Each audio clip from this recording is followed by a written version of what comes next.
Bonsoir, chers téléspectateurs. Bienvenue sur Agence Guinéenne de Presse AGP dans cette émission Tout le sport.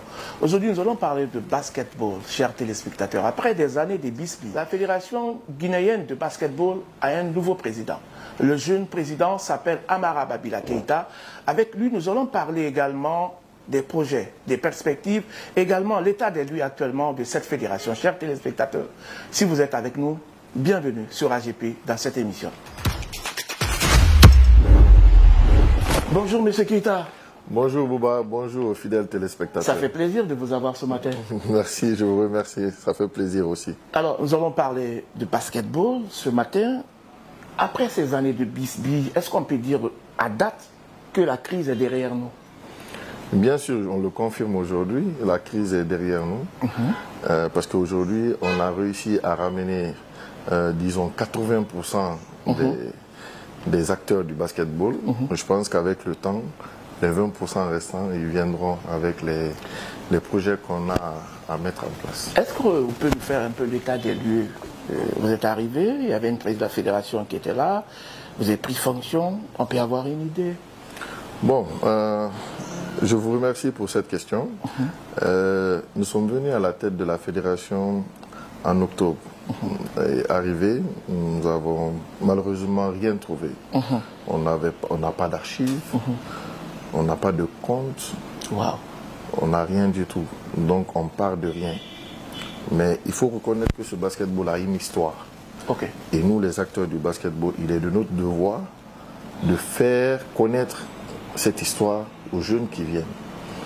Donc on est en train de poser les bases actuellement pour essayer de mettre tout ça en place. Est-ce qu'on peut avoir une idée sur les différents programmes, des axes de développement de votre mandature? Bien sûr. Les axes de développement se situent à plusieurs niveaux. Nous avons déjà, comme on vient d'arriver, nous n'avons rien trouvé. Nous avons fait les constats. À travers les ligues, nous avons eu des informations qui nous ont été remontées. Comme vous devriez comprendre qu'à l'intérieur du pays, il n'y a rien depuis maintenant 15 ans. 15 ans? 15 ans, oui. Mais c'est grave. C'est qu'il n'y a pas de championnat à l'intérieur, il n'y a pas d'infrastructure, il n'y a aucune assistance vis-à-vis des acteurs du basketball à l'intérieur du pays.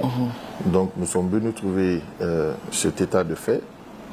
Donc on est en train de mettre vraiment les bouchées doubles pour mettre les choses correctement. Mais cela ne peut se faire sans l'assistance de l'État en fait. Depuis votre prise de fonction, est-ce qu'il y a eu des actes qui ont été posés? C'est vrai, on peut dire que c'est un bilan à mi-parcours. Il vous reste encore beaucoup à faire. Est-ce qu'on peut avoir une idée des actes qui ont été posés? Babila sans modestie. Hein? Bon, sans modestie, je pense que c'est trop tôt de nous demander cela, mais je vais vous répondre. Parce qu'en si peu de temps, nous avons réussi beaucoup. Vous comprenez? Nous sommes là depuis octobre, ça fait combien de mois? 5 mois, 6 mois. Donc, pour commencer, nous avons essayé de poser les bases. Vous comprenez? Contacter les ligues, mettre à notre niveau des techniciens compétents avec qui les ligues travaillent pour faire remonter les informations, c'est-à-dire l'état des lieux dans chaque ligue. D'accord. Vous êtes sans savoir qu'on a 8 ligues. Nous avons Bokeh, nous avons Conakry, nous avons Kindia, nous avons Mamou, nous avons Labé, nous avons Kankan, nous avons Faranaï, nous avons Désiré-Corée. Disons toute l'étendue sur toute l'étendue du territoire. Donc, c'est les ligues qui sont fonctionnelles aujourd'hui. Les ligues sont fonctionnelles aujourd'hui. Et on est en train, ils nous ont fait l'état des lieux. Chaque ligue nous a fait l'état des lieux. Et vous êtes sans savoir que ce constat est amer. Vous comprenez?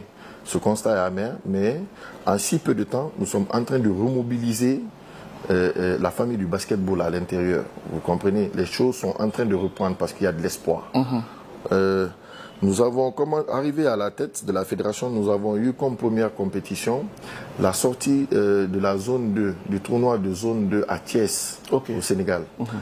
Donc on est allé avec les moins de 16 ans, en filles et en garçons. Sans surprise, bon, avec beaucoup de surprises, je dirais, les filles ont réussi à aller jusqu'en finale. Avec combien d'années sans compétition? C'était un exploit.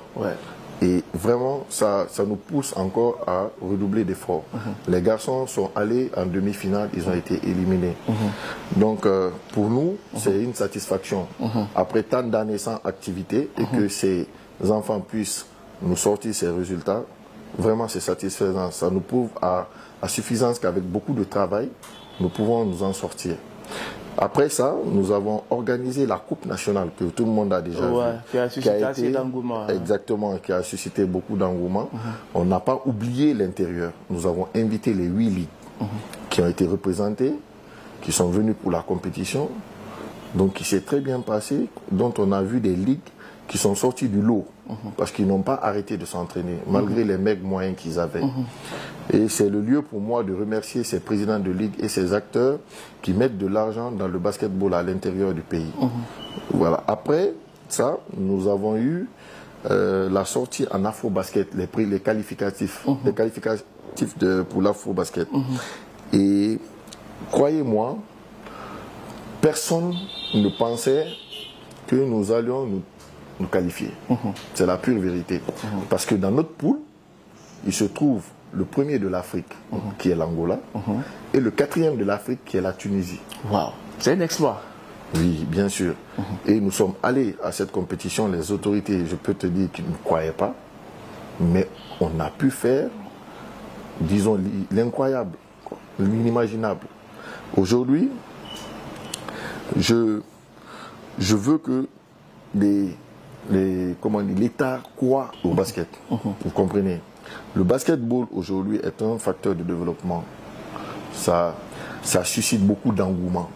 Ces résultats ont poussé encore notre niveau, le niveau du basketball sur l'échiquier mondial. Vous comprenez? Arriver à battre l'Angola, défier la Tunisie jusqu'au buzzer à la dernière seconde, parce que la Tunisie a gagné à la dernière seconde, et battre le Kenya pour se qualifier, avoir le ticket pour l'Afro-Basket 2025 en Angola. Ce fut un succès pour nous et nous demandons à l'État vraiment de croire au basketball et de nous accompagner. L'accompagnement, vous l'avez dit, réaliser c'est bon. Vous avez quelles ressources, vous personnellement? Vous avez organisé la Coupe nationale, les ligues ont été contactées, Afro-Basket c'est pour mois d'août. Comment expliquer un peu? Vous avez quelles ressources? Pour être honnête, nous n'avons pas de ressources. Pour la Coupe nationale, nous avons eu 2 sponsors. SM Négoce de Elhaj Bachir qui nous a sponsorisés et la Lunagi qui a accepté de nous sponsoriser avec M. Baba, le directeur général. Et à travers eux, nous avons pu organiser, ils ont pu nous assister parce que je peux dire... Une assistance. Voilà, ils nous ont assistés pour organiser la Coupe nationale. Et en toute sincérité, les fonds quittent de nos poches. Vous comprenez? J'ai imposé au bureau exécutif une modeste contribution de chacun par semaine. Vous comprenez? Donc ce qui est respecté, c'est en fonction de ça, nous arrivons à tenir un peu. Pour le moment, on n'a aucun fonds, aucun budget, et on est en train de se battre pour avoir des sponsors vraiment capables de nous tenir. Monsieur le Président, Afro-Basket, ça va se jouer du côté de l'Angola en août. Pour la Coupe d'Afrique des Nations de basketball. Exactement. Qu'est-ce que vous promettez aux Guinéens? Quel est le niveau des préparatifs? Qu'est-ce qui est prévu? Je vous remercie pour cette question. Et croyez-moi qu'on a du potentiel. Nous avons des talents et nous avons des bons joueurs au niveau professionnel. Vous comprenez? On ne va pas à une compétition pour figurer. Non, ce n'est pas notre ambition. On va à une compétition pour gagner.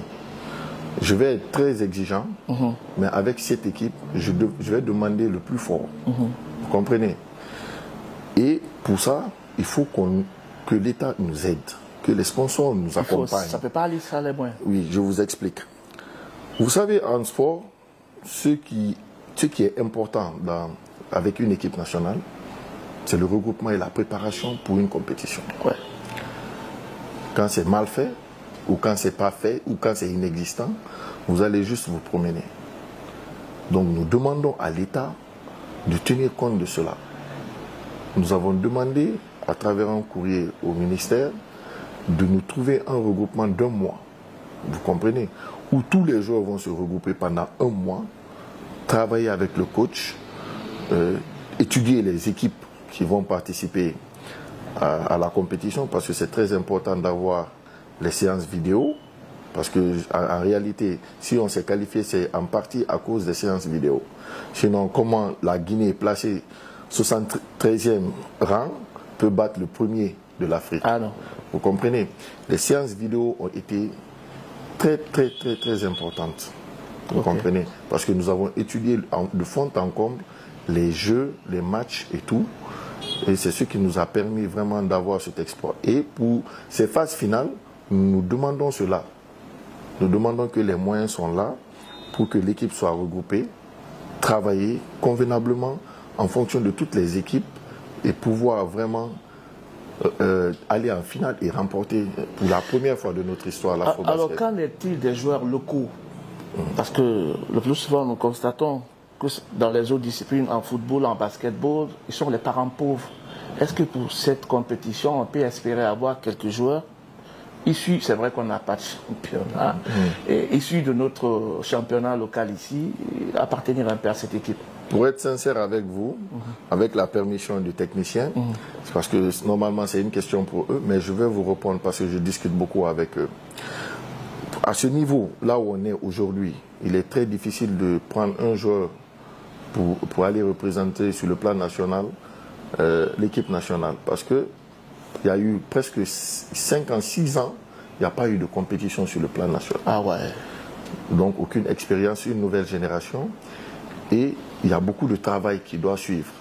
Les professionnels, vous comprenez, eux, ils sont déjà dans les clubs. Ils jouent. Ils sont actifs. Ils sont actifs. C'est des joueurs qui te jouent par an 70, 80 matchs. Vous comprenez ce que ça fait? Ça veut dire que c'est des gens qui sont expérimentés, habitués à ces genres d'environnement.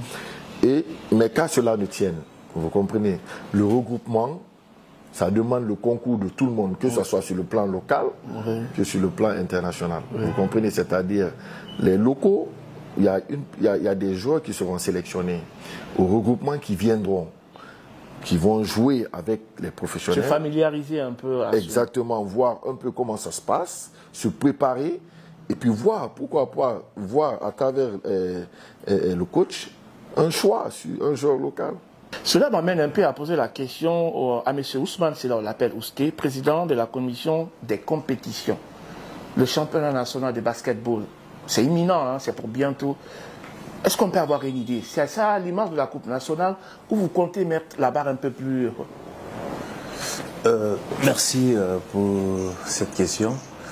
Par rapport aux préparatifs du championnat national, je dirais dans un premier temps, nous sommes dans une dynamique qui est en train de nous amener vers les préparations par rapport à la campagne africaine.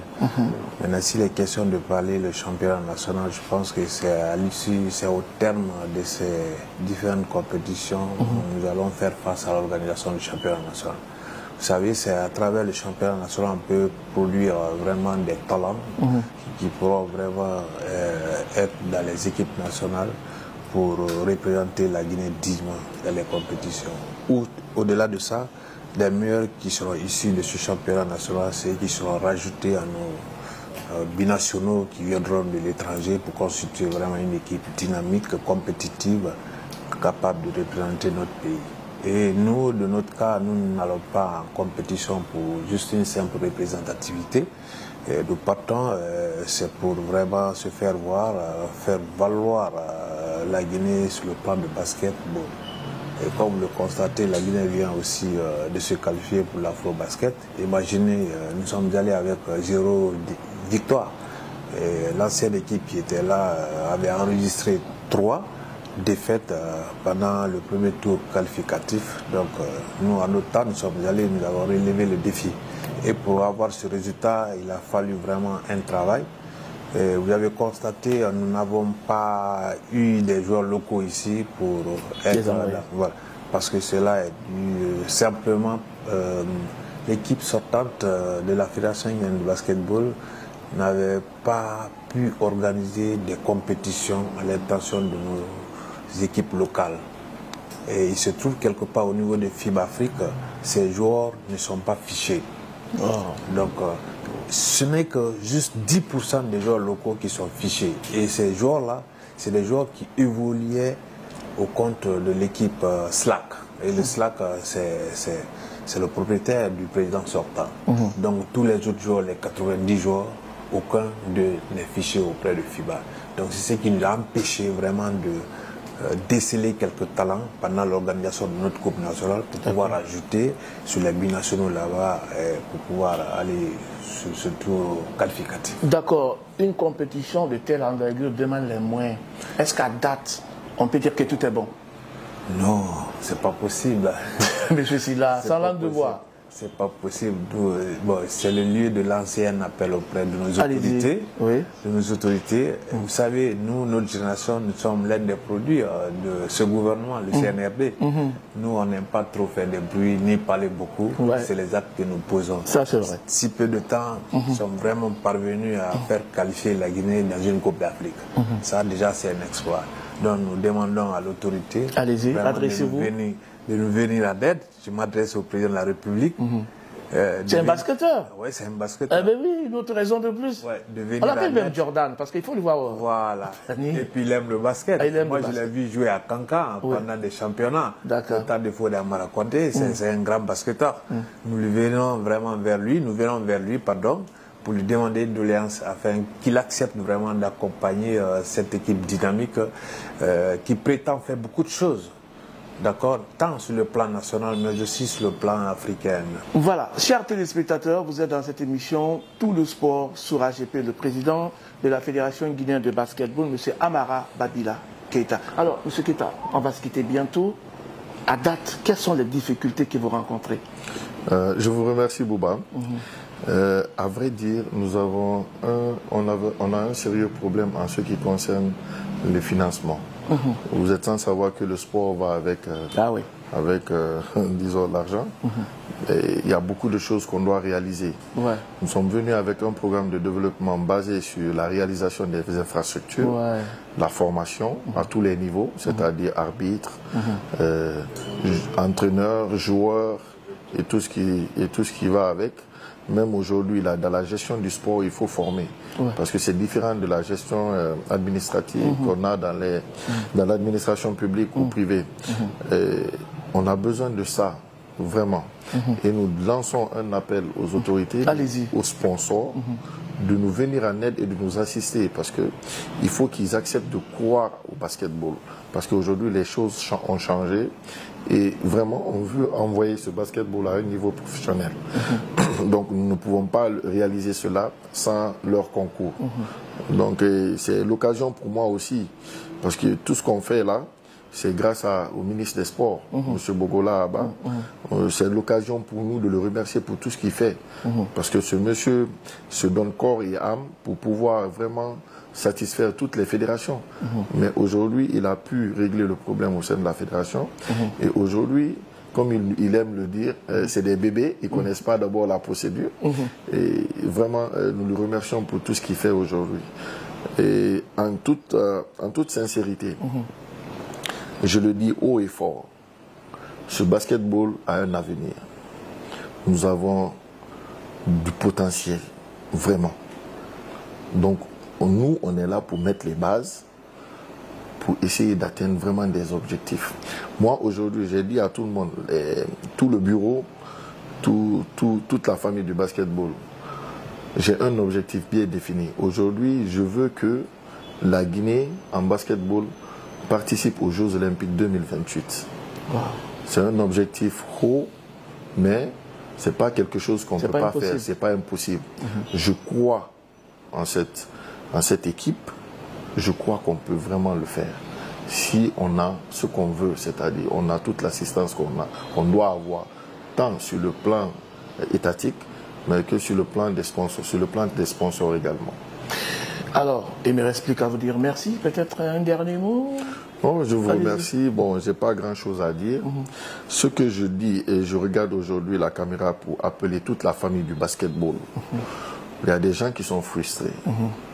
Il faut l'admettre. Il y a eu un problème qu'on a pu résoudre.